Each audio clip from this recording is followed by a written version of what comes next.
They claim to have written a brand new episode of Only Fools and Horses. I had to go and see the show, and they must have thought I was rather strange. It wasn't a parody nor a pastiche. Your favourite Del Boy catchphrase. Lovely jubbly, perhaps.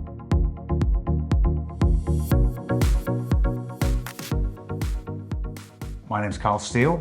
I'm a solicitor and a chartered trademark attorney working for Hazelden Lake Kempner. So I'm Jonathan Hill. I'm a barrister practicing from 8 New Square Intellectual Property in Lincoln's Inn.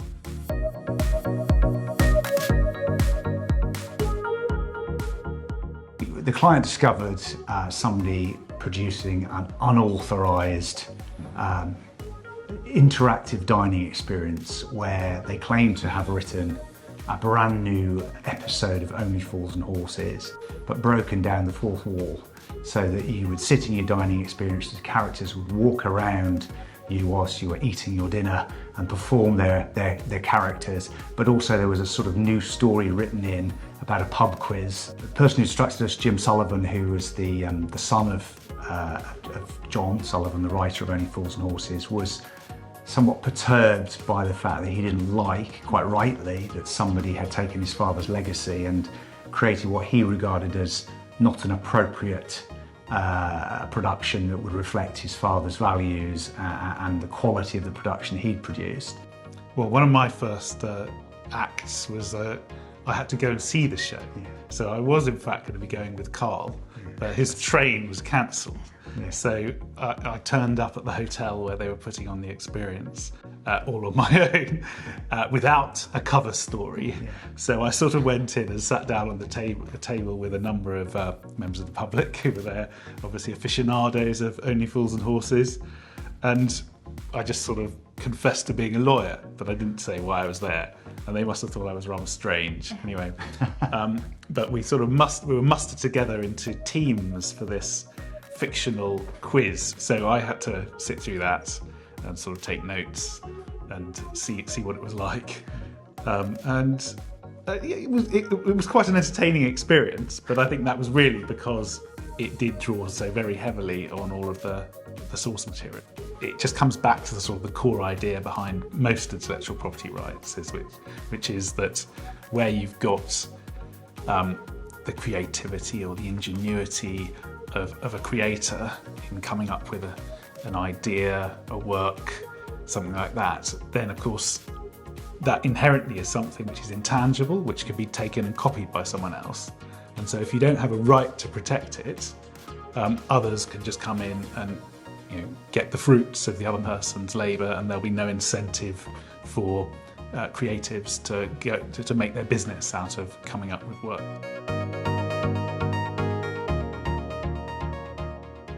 The judge actually highlighted in his judgment that Del Boy was not some sort of stock market trader character. He had specific traits that had been created by John Sullivan, mangled French, always trying to make a quick buck, but doing it in a hilariously, ridiculously silly way, which always failed, having a dysfunctional relationship with his brother. You could say that all these things are common to many families and many characters, but the way in which John had created that sort of world, that interaction of those relationships, the way in which Del dressed, his flamboyant personality, he said all these things, they're not stock things. You don't just find everyday people just like this. He was a unique character that had been created and therefore protected by copyright. John Sullivan famously said to, I think it was to his biographer, that he knew Del Boy so well in his own mind, the character that he created, that he could have told you exactly where he was sitting when he was in primary school. That tells you just how much sort of intellectual and emotional creation had gone in by the writer into creating this fictional character. In this case, the defendants actually admitted in the witness box that they were looking to produce something that was exactly like the characters that people would know and love from watching on the TV series. Whereas had they just sort of created some sort of story where, I don't know, it was just a market trader and there was no use of the catchphrases, there was no use of the sort of interactions that had been between Del and Rodney, which everybody had remembered from the TV series. If none of that had been there, then they'd have taken, you could say, rough ideas from Only Fools and Horses, but they took the details, and that the details matter, as Jonathan says in copyright.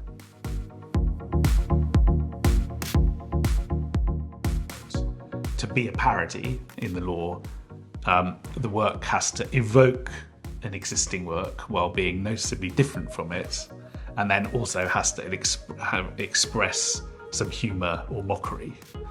And in this case, they failed on the first limb there because they failed on both, but they failed on the first because the whole show was designed to be sort of indistinguishable from the real thing. It wasn't a parody nor a pastiche. It was in effect a new story from Only Fools and Horses. Yeah, the scripts really spoke for themselves. The judge, I think, watched a handful of episodes as well, so he could sort of see how much of the show was really coming from the scripts rather than from David Jason's performance, for example. The judge said that in his judgment. It was so clear the type of person that Del Boy was, because he could read it on the page. He could see what John had created. And as I say, I think David Jason famously said it wasn't just like a sort of improvised comedy script. The character was there on the page.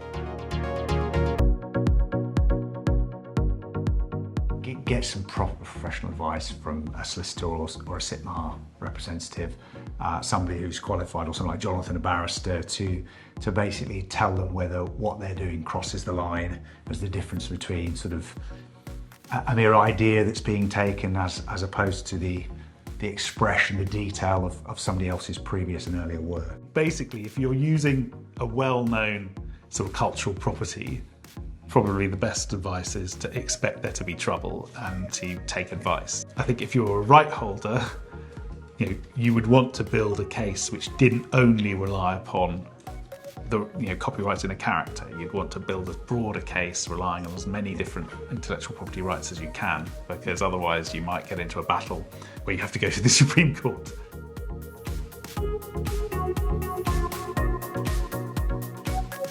I think it can give them confidence. So this was the first time an English court had ever been asked to give a judgment, shall we say, on whether a fictional character could be protected by copyright separate from the novel or the film or the play in which the author had created that character. And the judge agreed with our argument and said, yes, in this case, for example, Del Boy is a fictional character protected by copyright work, which is another right, as it were, that now a creative can assert against somebody who wants to try and steal that character or copy that character and use in a different scenario. My favourite Del Boy catchphrase has to be, "This time next year we'll be millionaires." It sums him up as a character, constantly optimistic despite all the failed attempts previously in every ridiculous business venture he's tried, that next year it'll be the one that comes off. We'll be millionaires next year. Well, I think sort of Lovely Jubbly perhaps is one of my favourites, and it sort of captures probably his warmth.